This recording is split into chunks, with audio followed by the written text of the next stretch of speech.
Hello mga kaguro, gusto niyo bang matutong gumawa ng interactive quiz para sa inyong classroom tulad nito? So if yes, stay tuned because I will teach you how to make interactive quiz using Canva AI. So ano ba ang Canva AI? Ang Canva AI is another tool of Canva that is suite of artificial intelligence tools integrated directly into the Canva platform to help you instantly create and edit designs, videos, presentation, and written content. By typing a simple text prompt, you can generate using images, draft copy, or even design an entire social media campaign for a scratch.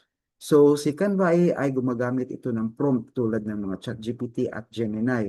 At yan din ang gagawin natin. At huwag kayong mag-alala mga teachers kasi simple lang to. All you need to do is type a prompt. First, ang una niyong gagawin ay mag-login sa Canva using your DepEd email. Then, after logging into Canva, this will appear in your screen. So, all you need to do is to hover your mouse at the left side of your Canva app. At dito mo makikita yung Canva AI. All you need to do is just to click this Canva AI. Then, this will show in your Canva screen. Kung makikita nyo, pang-code talaga yung Canva AI. So, in order to create a prompt, we will use another platform which is the ChatGPT in creating prompt for Canva AI. So, let's proceed to ChatGPT.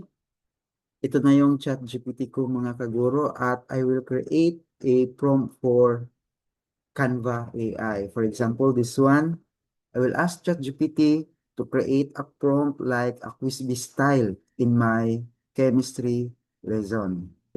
So ito na mga kaguro, I just created a prompt in ChatGPT for Canva AI and ito yung sinabi ko kay ChatGPT. ChatGPT, create a prompt for Canva AI that I will use in my interactive classroom quiz.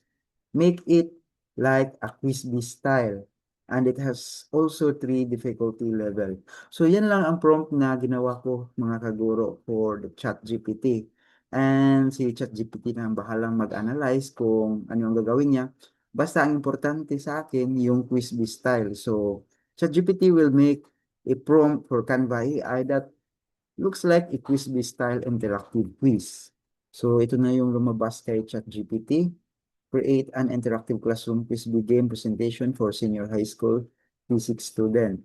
The theme should be professional, engaging, and academic, similar to television quiz bee competition.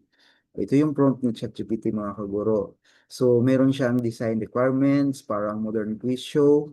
Then, for the main menu slide, meron din siyang choose difficulty level, 3 large cuboid buttons, easy, average, and difficult.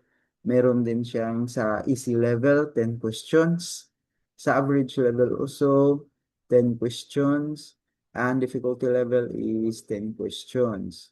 Meron ding additional slides sa prompt ni ChatGPT mga kaguro, which is the rules of the quiz bee, team scored, bonus round, and it has also interactive feature. So, yan lang mga guro ang gawin niyo, mag-create lang kayo ng prompt, pero sa ChatGPT niyo gawin dahil si ChatGPT na yung magsasuggest kung ano ang prompt na ilalagay.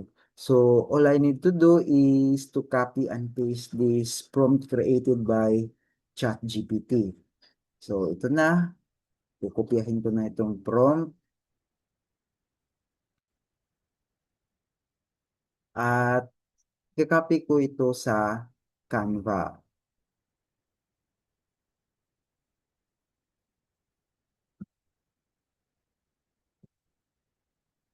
Okay.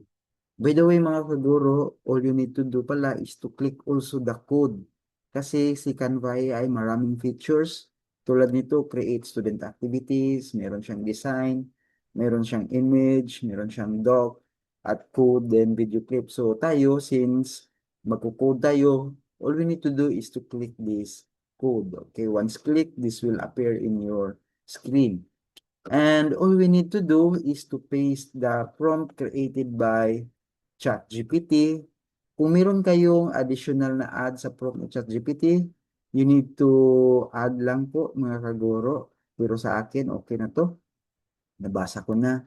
And merong arrow dito, all you need to do is to submit it. At yan na mga kaguro, gagawa na si Canva ng isang interactive quiz based sa prompt ni ChatGPT.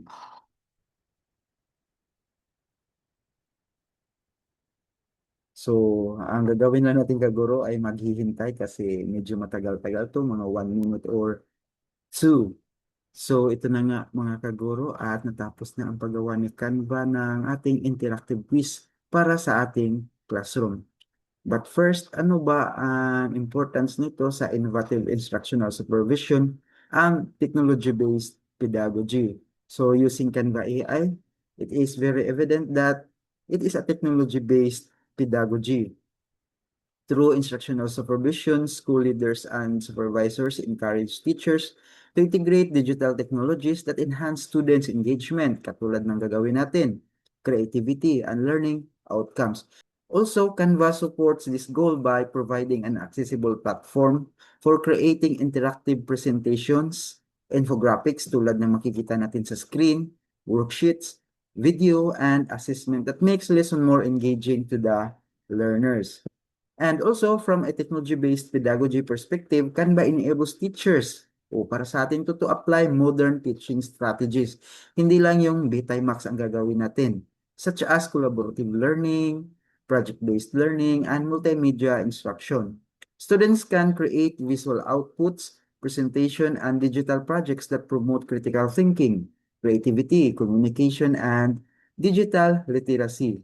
And also, Canvas interactive features, templates, and collaborative tools allow learners to actively participate in the learning process rather than passively receive information.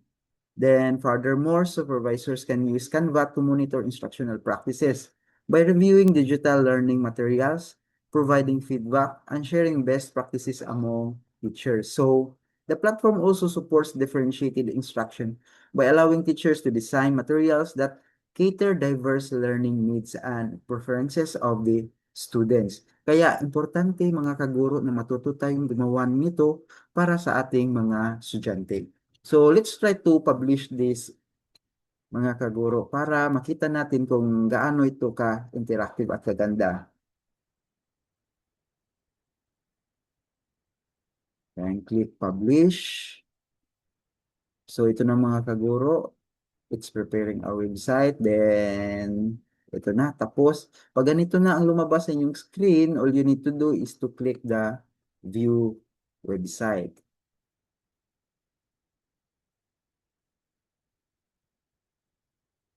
At ito na mga kaguro. So, ito na ang lumabas sa home screen. Meron itong home, which is itong nakikita natin sa monitor. Meron ding rules. So, i-click natin. Ito ang rules niya. Teams will take turns answering the question. Each correct answer earns point. 10 for easy, 20 for average, and difficult is 30. No answer may be changed once submitted. At ito bang ibang mga rules. Also, meron ding scores dito mga guro, in which we can view the scores of the different teams. So, let's go to home and let's proceed to easy. So, ganyan lang mga guro. Ang dali lang gawin ito. So, what is the SI unit of angular velocity? Is radians and it is correct. Meron din siya mga guro, show answer kung wrong ang iyong answer.